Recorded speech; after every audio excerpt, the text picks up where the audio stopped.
So this is my story, and it actually is a story where I returned from the edge of death to where I am today. I think it's pertinent, it's exciting, and I'd like to get into it with you.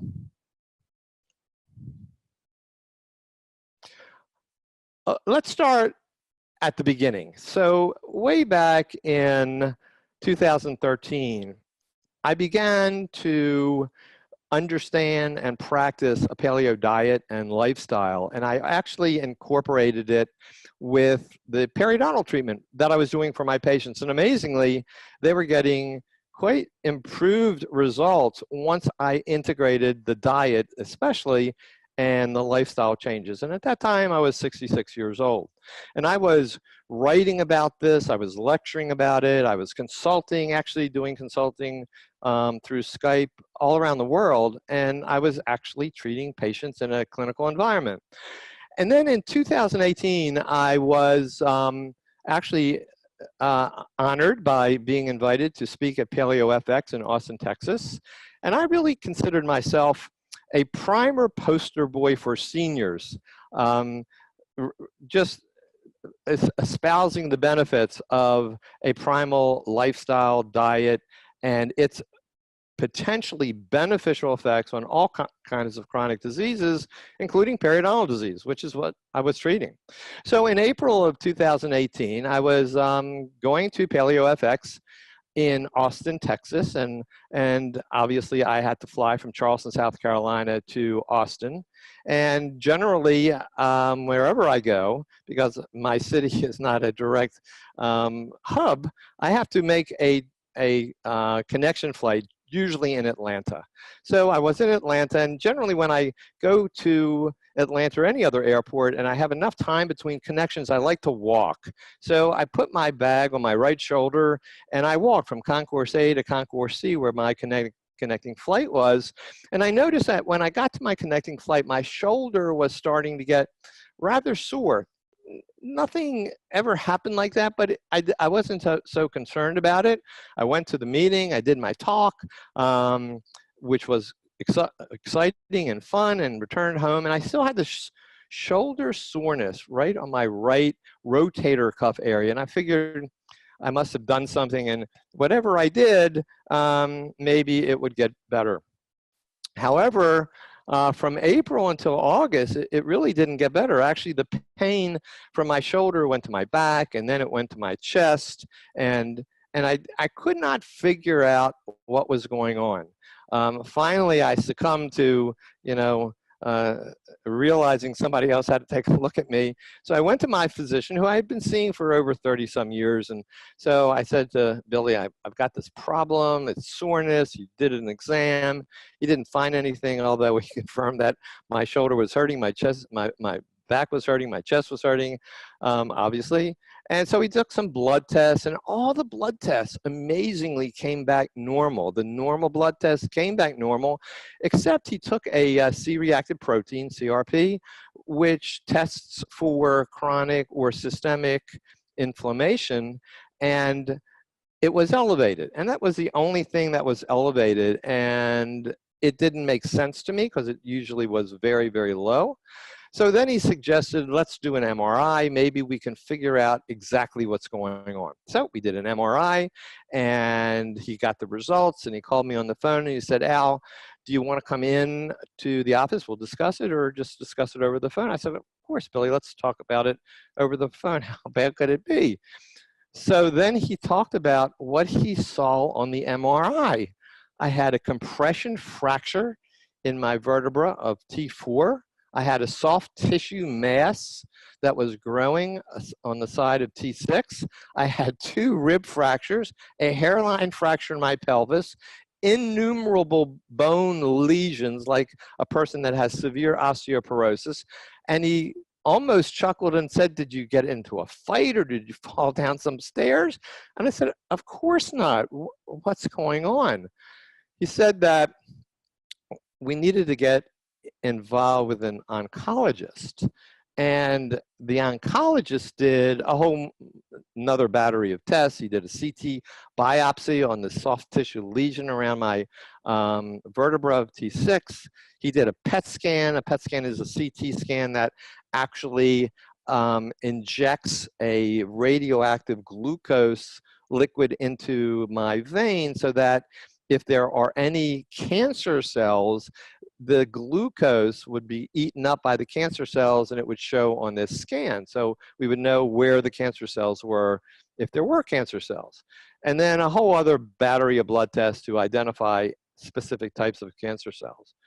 Turns out that all these tests came up with a diagnosis of IgA kappa light chain multiple myeloma. It's a big name for a serious bone marrow cancer, which is incurable. In other words, I'm going to die from this disease. I needed to let that settle in. And then my prognosis was only 3 to 6 months to live at that point. And this was in September of 2018. I thought, and my oncologist thought, that I could be dead by December 2018. So he recommended some immediate treatment. He recommended a cocktail of chemotherapy drugs. These are chemicals that are extremely caustic. It would kill maybe cancer, a whole lot of other stuff in my body. I was having severe chest pain, almost couldn't breathe because of the cancer in some of the ribs that was affecting my lungs. So he recommended some radiation just to take care of the pain. It wouldn't treat the cancer at all, but kill the lesion that was causing the pain that was causing me problems with bleeding. And then maybe later stem cell therapy, but he explained that all these treatments, including stem cell therapy, would probably eventually not work, and eventually more drugs, more different chemical infusions into my body until I succumbed to the disease of this multiple myeloma. The quality of life was paramount for me. I didn't care how long I lived. I did care if I lived with a decreasing quality of life. And anything I could do to maintain quality of life was what I wanted to do. So, you know, let's go back and have a bigger view here. We as humans are born to be healthy. I wasn't healthy today or at that time. And I needed to figure out what the hell was going on. I thought I was an unbelievably healthy person. At the age of 71, I was feeling on top of the world. And all of a sudden, September 19th, 2018, I was given this diagnosis. This guy, Josh Billings, kind of said it right.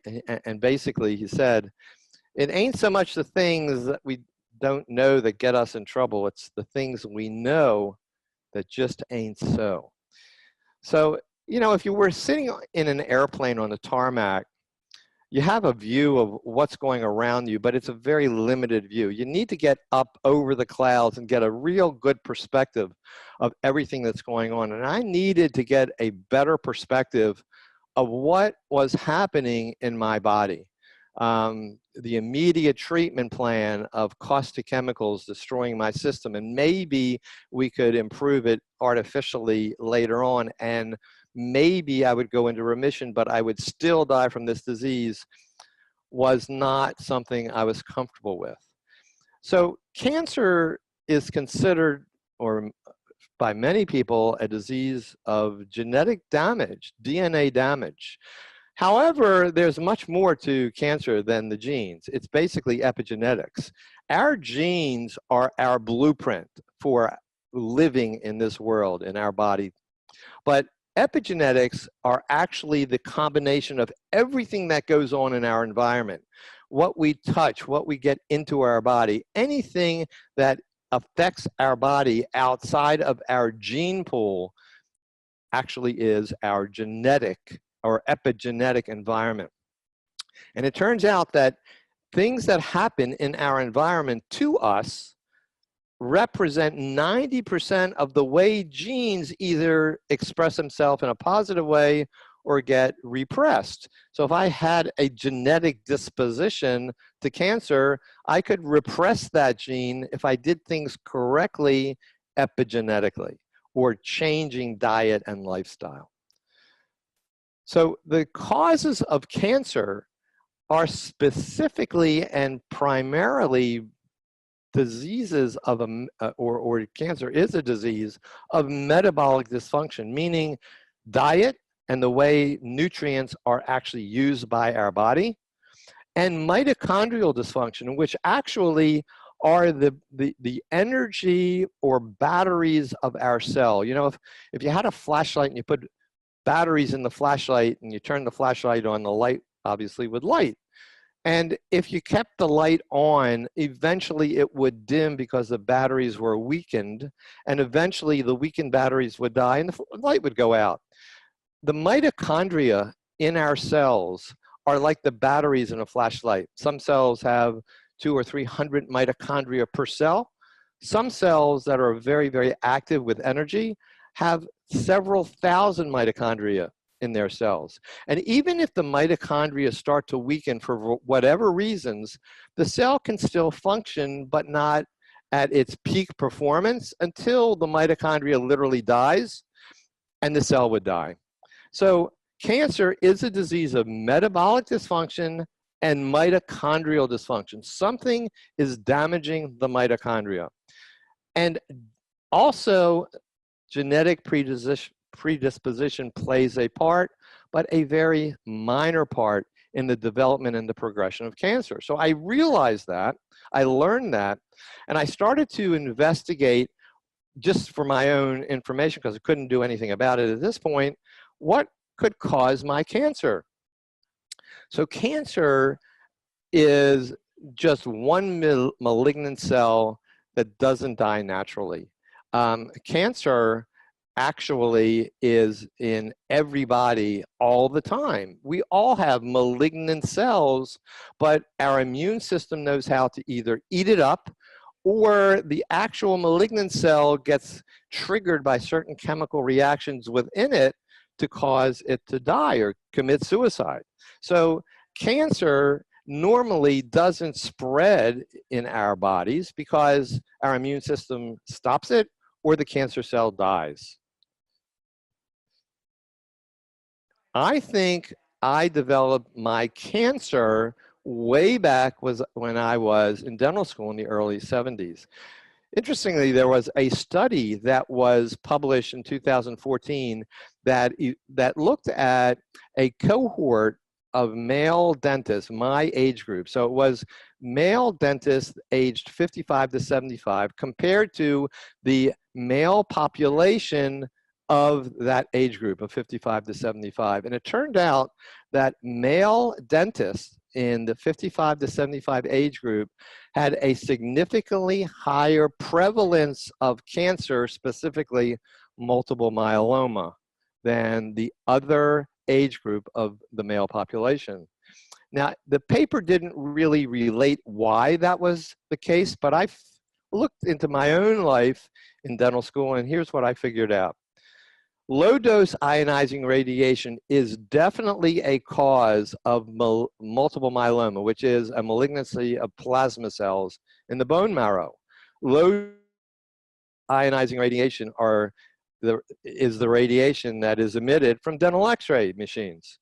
And when I was in dental school in the clinics, I was there for 4 years as preparing to be a dentist, and then 2 years for graduate work in periodontics.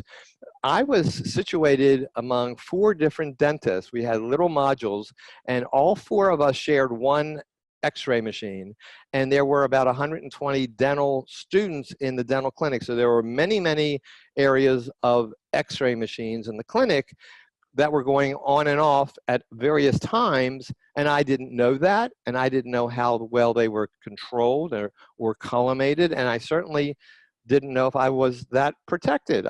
You just didn't know these things in those days.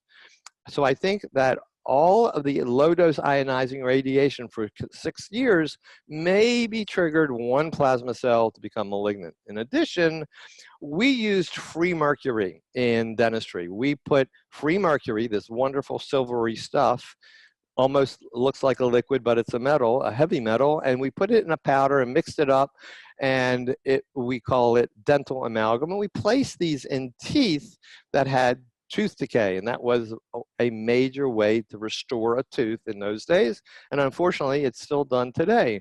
But the free mercury is extremely toxic, neurotoxic, and not only was it used in these restorations, but we played with free mercury like kids play with Play-Doh today.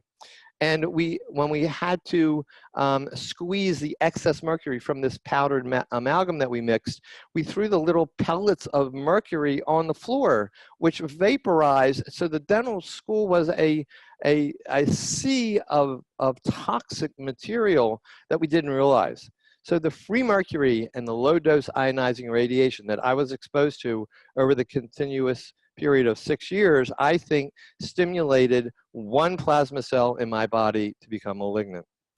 And because of that, and maybe other toxic loads along the way, again, this was in the 1970s, it took over 40 years for that cancer to manifest in my body in a clinical way.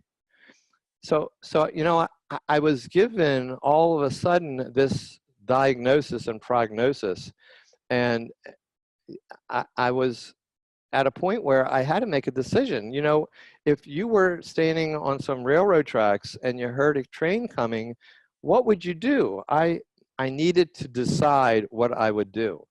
Would I go for this chemotherapy that would destroy my body, decrease the quality of my life, would never cure me, but maybe put me in remission here and there? Or would I do something differently? And I decided to reject chemotherapy. So I've never had chemical intervention like chemotherapy in my blood system. I did elect, and I needed to have some radiation in the areas of my severe rib pain because I couldn't breathe properly. I was in just excruciating pain. And I decided I needed to do something, investigate some method to improve my immune system to maybe promote some natural healing in my body. And my overwhelming goal was to maintain a quality of life, like I mentioned. And longevity was just not part of my goal. I'd like to live a long time, but I had to live with a quality of life. So I started to investigate some unconventional cancer protocols. And what I mean by unconventional is that these protocols that I'm going to describe have some research behind them, but they've never been proven to cure cancer, specifically my form of multiple myeloma. But they are unconventional because they're not part of mainstream medicine today. Although tomorrow, next year, 10 years from now, this may be the way to treat cancer. I think it is, by the way, as you'll see. So I did some investigation, and I saw different areas that I needed to get a handle on and improve within my body. One was diet, another was a healthy gut, an enhanced immune system, improved bone metabolism, specifically because my cancer of multiple myeloma was destroying my bone structure, creating all of these holes in my bone, like I mentioned, and making my bones extremely fragile, as you'll see in a moment. I needed to do something to help my mitochondria that were damaged, because cancer is a disease of mitochondrial dysfunction. I needed to do something to help repair my mitochondria in general. And I needed, over a course of time, to do maybe some targeted immunotherapy, not chemotherapy, but immunotherapy, specific types of antibodies that attack specific cancer cells, which I'll explain. And I needed to engage in some very efficient exercise. So my diet was actually a paleo type diet until I was diagnosed in September 2018. And then I went to a paleo autoimmune diet because it was very helpful with chronic diseases, and of course cancer was a chronic disease. But I started to investigate another type of diet called a carnivore diet, which I totally was ignorant about. But I found out that a carnivore diet had some very significant results with people that had incurable chronic diseases, and specifically for me, incurable types of cancer. I did some research in around a clinic called Paleomedicina Clinic in Budapest, Hungary, where they were doing a very strict animal-based diet, which they called a Paleolithic ketogenic diet. And they were using that diet exclusively, no supplements, no other medications. And they were using it with patients, like I said, with chronic disease, but my emphasis was the clinical reports that were published about incurable cancers that this clinic was treating with this type of animal-based diet. And they were getting not only remission or some repair, but they actually were getting cures of different cancers. That blew me away. So what a carnivore diet will do, if you're eating it in the way I'm going to describe, is put your body into ketosis. So when you have cancer, the cancer cells just love glucose because they're not producing their energy normally, but glucose, as they ferment it, is a major source for their energy. Glutamine is another amino acid that they can ferment to get energy, but glucose is their preferred. And if I am in ketosis, I'm limiting the amount of glucose that's in my body, and therefore I may be starving some cancer cells. And there's some research that suggests that this is the case. And to get into ketosis in a carnivore diet, I need to eat fat to protein ratios of 2 to 1 or greater. And this is a fat to protein ratio in grams, not calories. So 2 grams of fat per 1 gram of protein is what I needed in the type of foods that I was eating. And I didn't want to eat too much, enough that I was being satisfied. And of course, fat is going to give me plenty of satisfaction. And I would eat maybe 1 really, really good and possibly 2 meals a day. But I did take some supplements, and one of the supplements as part of the diet is a real carnivore diet emphasizes not just muscle meat, because that's not really a healthy diet. It's emphasizing the organ meats, which is where many, many nutrients are, the fat itself, and other collagenous material.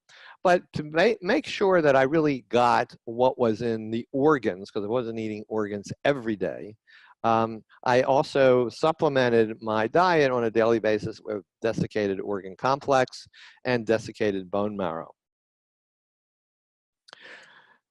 So the diet is probably the most critical element to my protocol, and I have been very, very strict with this diet since January 1st, 2020.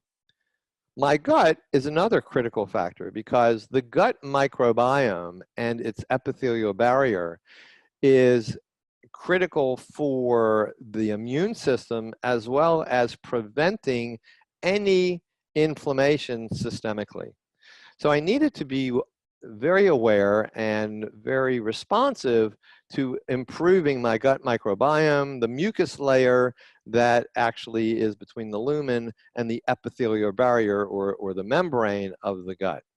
To do that, I started taking spore-based probiotics. Now, spore-based probiotics are not like regular probiotics. Spore-based probiotics are very natural, but the spores are resistant to stomach acid.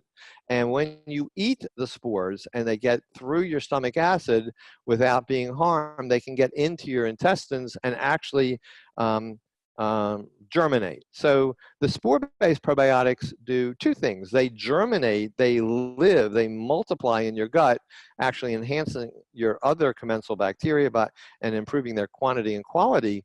But also spore-based probiotics make metabolites or chemicals that are very, very helpful to other bacteria as well as the mucus layer and the epithelial barrier. So this is a critical type of probiotic, and that's what I was going to take, and I did take. I also was taking some oligosaccharide prebiotics. Prebiotics were feeding the probiotics. These are fibers. But fiber is not critical, especially in a carnivore diet, which is interesting.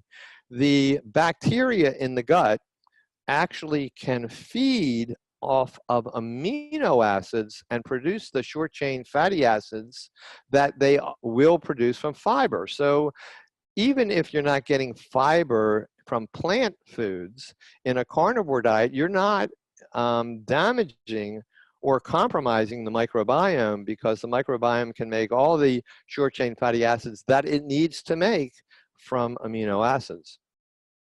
So I also was taking some amino acids and some immunoglobulins to support this mucus layer and to gobble up some lipopolysaccharides, which are normally in the lumen of the gut, but if they were to leak into the bloodstream, it would cause what's called metabolic endotoxemia, and that would cause severe systemic inflammation, and that would damage other organs and help progress the cancer that I had.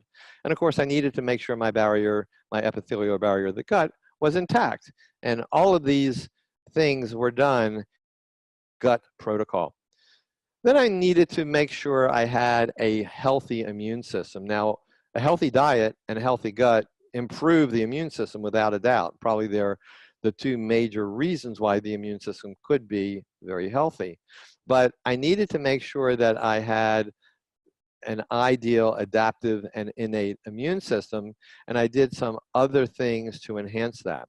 And what I was doing was taking herbal extracts. Now, I was taking echinacea, and I still take echinacea, astragalus, and Korean ginseng, but I was taking it in the liquid extracted form rather than capsules, because capsules or tablets had a variety of extra ingredients. They had preservatives, they had binders, they had emulsifiers, they had chemicals that were not good for my gut microbiome. I just wanted the herbal extracts pure, in a pure fashion. So I was taking the combination of echinacea, astragalus, and Korean ginseng, and also supplementing vitamin D3 and vitamin K2, and that also improves the immune system as well as bone metabolism that I'm going to explain in a moment.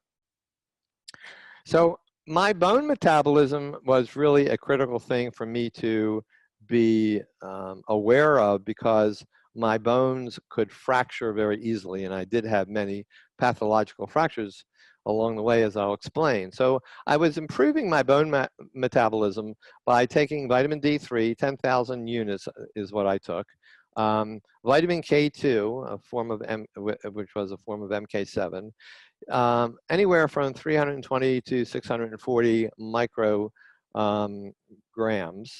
And I was taking some products that had calcium that was actually harvested from seaweed, and some magnesium. And that would help my bone metabolism. Another critical factor was my mitochondria. As I explained, cancer is a disease of mitochondrial dysfunction as well as metabolic dysfunction. So metabolic dysfunction meant that mitochondrial dysfunction meant that my mitochondria, especially my cancer cells, were not working well. And I needed to do whatever was natural to repair that. And what I did was investigated and started what's called pulsed electromagnetic field therapy. Now, pulsed electromagnetic field therapy are very low frequency electromagnetic fields that are pulsed, and they represent or replicate some of the energy frequencies in the human body. You know, the human body is an electrical machine, and we run on electricity, and this pulsed electromagnetic fields that are generated by this therapy helps to regulate the natural frequencies that support and maintain a healthy mitochondria or mitochondrion. So I was using a full body mat. It's kind of like a yoga mat that is in my bed under the sheets, and I use it actually 3 to 4 times a day. And it with a certain protocol, and it improves the millivoltage potential from the outside to the inside of the cell. And that's so important because this millivoltage potential allows for different mineral ions and a variety of other things to go back and forth, especially calcium channeling, because when calcium gets into the cell and it starts to accumulate, it can damage the cell and even kill the cell. So having the right millivoltage potential between the outside and inside of the cell allows for other ions, including calcium, to be removed from the cell as necessary. And also, when I used pulse electromagnetic field therapy, it enhanced the mitochondria's production of ATP. So as I mentioned, mitochondria is the battery of the cell. The battery needs to create energy. The energy is created by what's called the electron transport chain. These are just protein complexes within the mitochondria that produce ATP, and that is the source of energy for the entire human body. And the vitamin K2 that I was also using to support my bone metabolism also supports and helps heal dysfunctional mitochondria. So these are actually my protocols, as I've elaborated, that I started right in the beginning of my diagnosis by rejecting chemotherapy. I needed this natural way to get my body healing properly. And then as time went on, my oncologist found 1 or 2 immunotherapies that were just approved by the FDA, which were not chemotherapies, but actually very specific human-derived monoclonal antibodies. These antibodies actually could affect and kill some cancer cells. So I started 2 different monoclonal antibodies. One was called Darzalex, and it was given by infusion, and it attaches to a specific protein on a malignant plasma cells, because my disease, my cancer, is a disease of malignant plasma cells within the bone marrow. So this Darzalex literally attaches to this protein and either causes the malignant plasma cell to kill itself by apoptosis, or it stimulates the immune system to send a whole bunch of macrophages to the area to gobble up these dying or dead malignant plasma cells. The other human-derived monoclonal antibody that I began was called Xgeva, and that's again a human-derived antibody that inactivates a specific structure on the osteoclasts that helps prevent the damage to the bone that's caused by this cancer. So the 2 immunotherapies I integrated into my unconventional cancer protocols to again help my body heal in a more natural way. I was not putting chemicals in my body that was damaging my other cells like chemotherapy would do.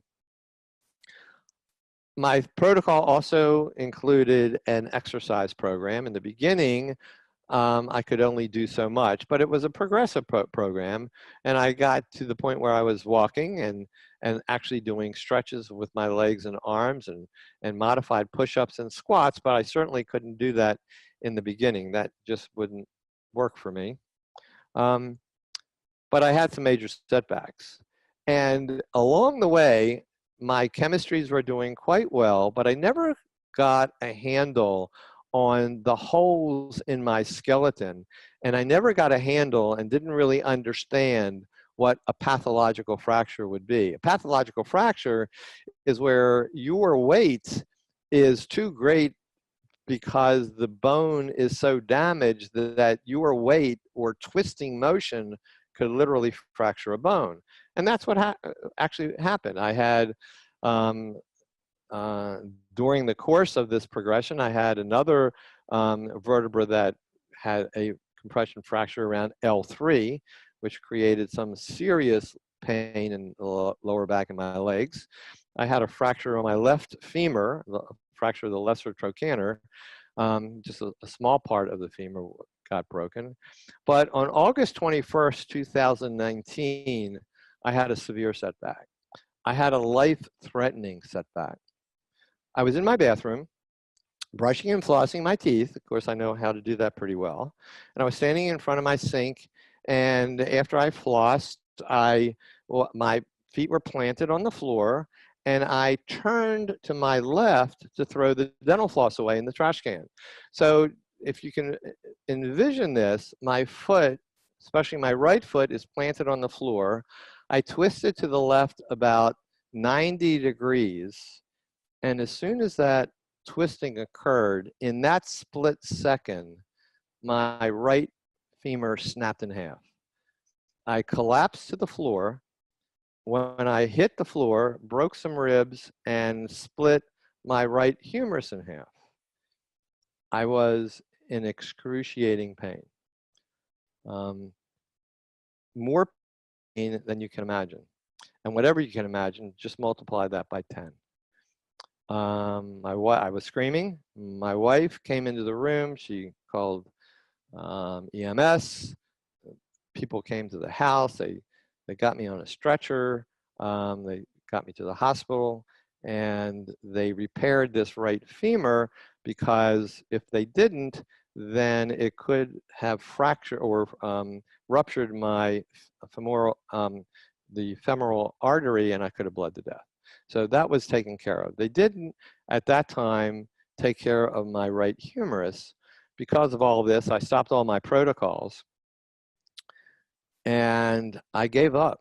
I actually gave up, and the hospital sent me to hospice. Hospice to actually die. And so I went to hospice, and here you can see my right femur. Between the arrows, you can see the bone literally snapped in half. And that was a pathological fracture from just twisting 90 degrees with my right foot planted on the floor, twisting to the left, and it snapped in half like a chicken bone. Interestingly, all this happened at the end of August 2019, and September 4th, a hurricane was actually bearing down on Charleston, South Carolina, and it was coming at a speed of like 185 miles an hour, which was amazing. And this hurricane was so threatening, the hospital, the hospice hospital, was ordered to evacuate.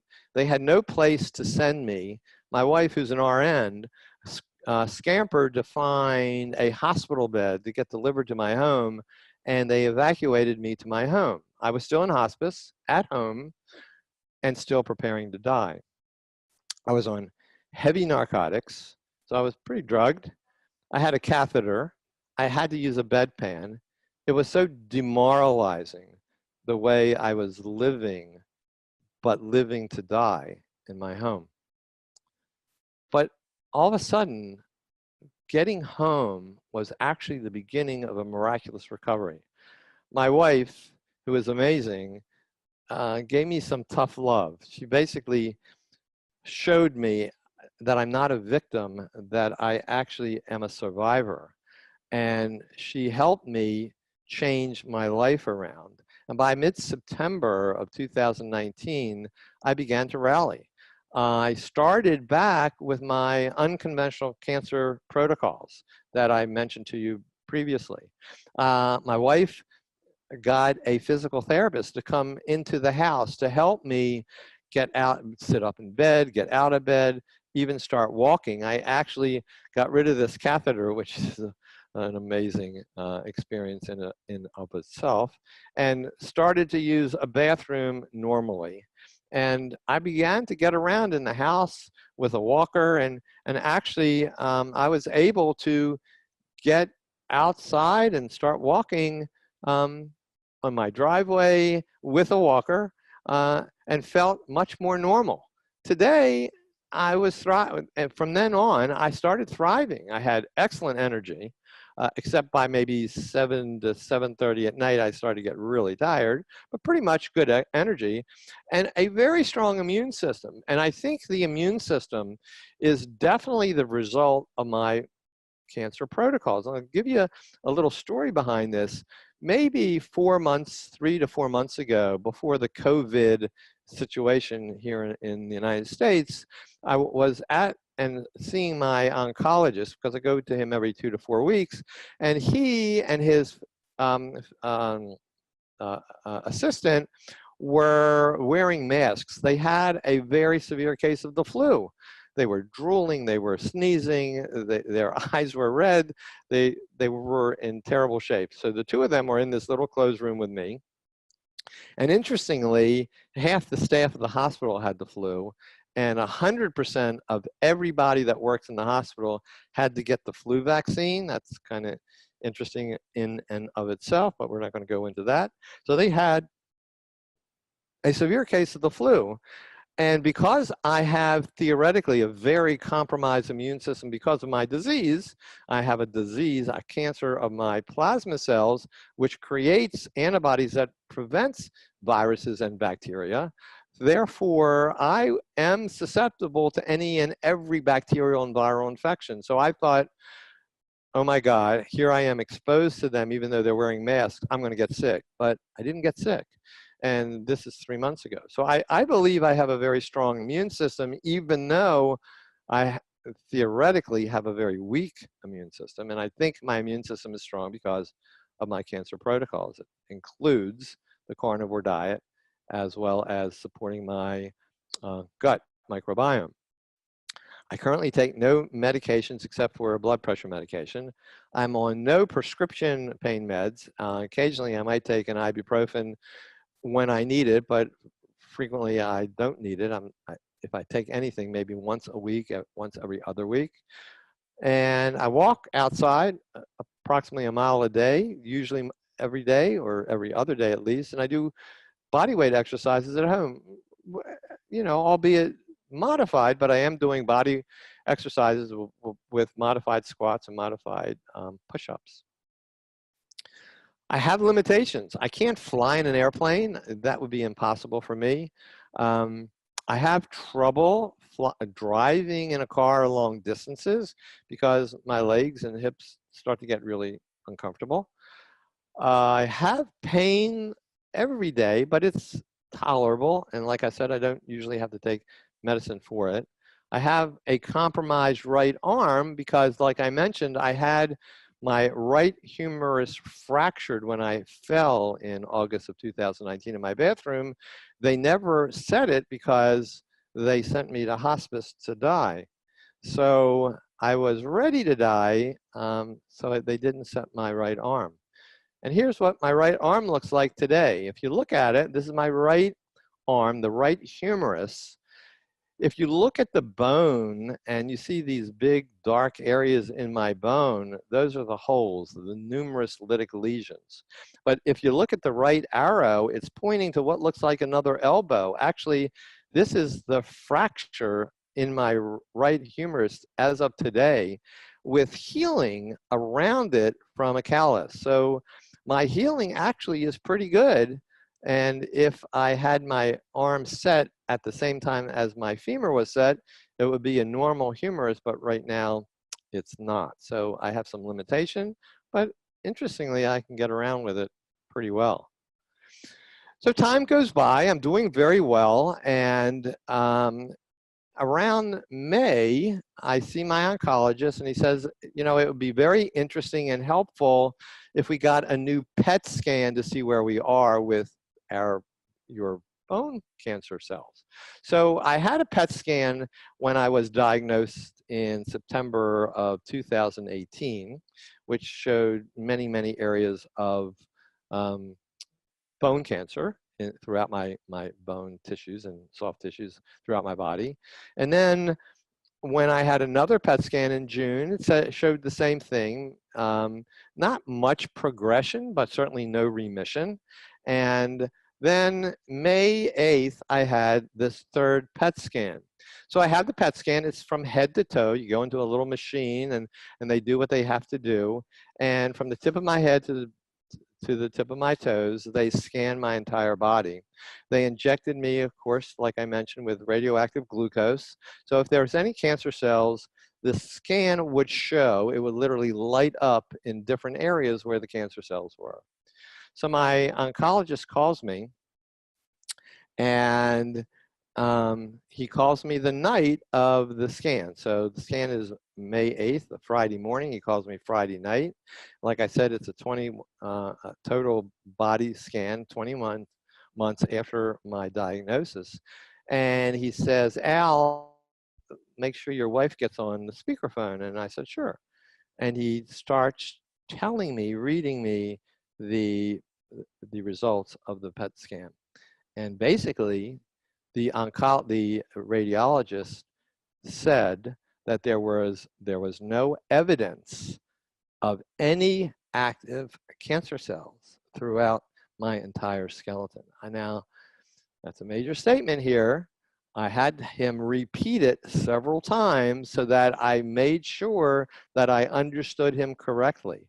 I haven't seen him yet. I'm actually going to see him next Tuesday. I know that I have some other residual proteins in my bloodstream that are part of the malignant plasma cells, but these residual proteins probably are from some of the cancer cells that are still dying and dead particles that need to be gobbled up by my immune system. So I can't say I am in remission, and I can't say I am cured yet, but I can say I have no active cancer cells, and to me, that is amazing.